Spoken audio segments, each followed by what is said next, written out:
So, I'm not going to tell you what you already know, which is that the grass is green where you water it. And comparison is a thief of joy, and others can't love you if you don't love yourself. And it's not that these things aren't true, it's that they haven't helped you, have they? You still feel jealous, you're still struggling with not feeling adequate. And I'm going to explain three things to you. One is a cognitive experience of jealousy, second is a physical, and then the third thing is going to be the energetic experience of jealousy. You are jealous because you are emotionally abandoning yourself for someone else. And I'm going to explain something to you, and I call that the good boyfriend theory. But to explain the good boyfriend theory, I'll have to explain the bad boyfriend. And also, if you're a guy watching this, like change it to good girlfriend. Listen, I'm not here for a gender war or anything like that. What does a bad boyfriend do? He makes you feel like you have to change something about yourself. Oh my gosh, maybe I need a boob job. Ah, man, I'm never good enough. Is he with someone else? He always makes you think that he is settling for you. You right now are being a bad boyfriend to yourself. You have emotionally deserted yourself. And I'll explain to you why that happens. At some point in your life, probably the first times you experienced jealousy, what happened is your body stored a memory of an energetic shift. So, what does that mean? It means perhaps someone was paying attention to you, and then someone who was more walked in the room. More beautiful, more funny, more smart, more interesting, more popular. Someone who was more walked in the room, and your body remembers that energetic shift where the attention went from you to this other person. And so, what your body remembers every time I'm around someone I perceive to be more, I'm expecting an energetic shift. So, whether or not other people actually prefer this person over you, it doesn't matter because your body is convinced that it's happening to you again. So now you're just in this loop and you don't even know it's happening. You're jealous, guess what happens? Oh, my body, your body. Like, think about how jealousy feels in your body. Doesn't it kind of feel like there's this pit in the center of your chest or like your stomach drops or something like that? Your body still remembers what that felt like from back then. And that's why people experience jealousy to different degrees because it really goes back to what your body remembers from the first time you remember feeling jealous. So let's talk about the good boyfriend, right? We love a good boyfriend. We love a good husband even more. So, what does a good boyfriend do? A good boyfriend, first of all, he knows you. He can see that you're about to compare yourself. And what does he do? Sometimes he'll address it and he'll be like, come on, V, don't do that. Like, he knows you're about to go there. So he immediately acknowledges it. Or sometimes, if he's like really emotionally, intelligent, he'll break that thought pattern by diverting your attention. He'll maybe talk about the food you're eating, or he'll remind you about something. He'll just change the subject. Because what is he trying to do? He's trying to break your attention from this loop you're about to get into and shift it back into the present. So, cognitively, you will have to have a process.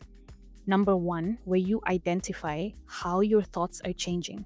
Because what happens when you're jealous, I want you to picture you're alone and you're okay. And then someone else comes in the room and maybe they're just glowing, they're stealing all the attention. First of all, I don't like that phrase, stealing all the attention, because that means you're already existing in a reality of lack. You're already saying there's not enough attention, therefore it's either me or them. So the reason you panic or you feel inadequate is you feel like there's not enough for everyone. That's number one. Let's go back to the body experience of jealousy. You need to get into a habit of being in your body and knowing what it's like to be in yourself. There's this phrase people misuse, and they say, you're so full of yourself. But I'll tell you something. An arrogant person is not full of themselves. They're full of thoughts about themselves. A confident person is full of themselves. What does that mean? It means I am fully embodying myself. And that's what we call aura.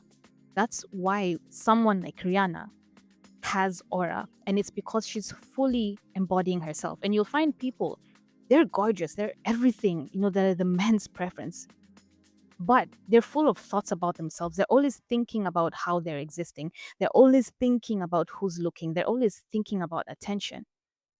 So they're not full of themselves. They're full of thoughts about themselves. And that's where the disconnection happens. So here's what you're going to have to do. You'll have to begin by knowing what it's like to be full of yourself. And that means you will need to immerse yourself in what I call soul. And I said the soul doesn't need a reason why. You don't need a reason why you want to feel something or why you enjoy something. The fact is that you do. And maybe you're a guy watching this, and maybe your interests are something considered soft. And so you try to avoid it. You're like, no, I don't want to. Or maybe you're a woman, you're watching this, and maybe you like something that's considered masculine. I like Muay Thai, and I like football, and soccer. Now being in the US, that's what they call it here. And sometimes, like, I would try to overthink it. I was like, oh, feminine women don't do this. Feminine women don't do that. So what happens is you start living in your mind instead of living in your heart. And when you start doing that, there is a disconnect that happens. So you're going to learn how to be in yourself. And the first thing is find a physical activity that makes you feel connected to yourself. When I was younger, actually, when I was like in high school, I was very good at yoga. And I remember it's one of the things I was like super proud of myself. But here's the thing, the more and more I became Christian, the more you start hearing things like yoga is demonic. So I was too scared. Sounds crazy, but I was too scared to stretch because I thought maybe I'm doing a demonic practice. So I stopped stretching. And guess what? Over time, I lost that connection I had with myself. And so as I was evaluating recently, I had never used to be like this. What happened? And that was one of the things. I'm not saying it's the only thing, but when I brought stretching back into my life, like if I feel like doing something, I'll just physically do it. No explanation, no reason. I started feeling like myself again. So now here's the thing. When you start knowing what it's like to be in yourself, you start noticing when you're leaving yourself. So stage one is identify what it's like to be full of yourself. You want to play R&B music? Play R&B music. You want to listen to country? Listen to country. Okay? You want to listen to Latino music? Listen to it. Stop judging yourself. Right? And that's why I don't I don't believe, honestly, like I know cultural appropriation is a huge topic and I know it does happen, in a lot of different instances, but I genuinely believe some people actually suppress desires, suppress things that they enjoy because they feel like it's not for people like them. So you're going to have to start there. You're going to have to start in that place of when you feel like you the most. And when you start doing that, I want you to pay attention to those same situations in which you used to feel jealous. And I want you to notice when you are leaving your body. And now, one of the first things you'll have to do before your mind can even take part, you're going to connect to yourself through your breath. It doesn't need to be many breaths. If you can, 5 is good. 5 deep breaths is great. Sometimes, honestly, I can't manage that. And I also don't want to look like a weirdo. So, one deep breath can be enough. So, you will start, when you're jealous, you will start physically by bringing yourself back into you. And then you will cognitively do what a good boyfriend does. What does a good boyfriend do? A good boyfriend says, I chose you. And you're like, okay, yeah, but her hair. And he's like, I like your hair. And you're like, okay, but her body is tea, she has no stomach. Waist, where's a waist? And he's like, I love your body. I love you. I choose you. And there's this song, like you guys remember, like old school R&B. I forgot who sang it, but it was like, she may have what I want, but you're the one I need. She may look like the girls in the videos, but you're the one for me. You're the one for me. Yes, her body may look like this, may look like that. Her skin, like 0 pores. But I choose you. You're the one I love. So now we're learning how to be full of ourselves. Does that mean we stop appreciating other women? And that's why I say it all begins with your body. You will know how it feels.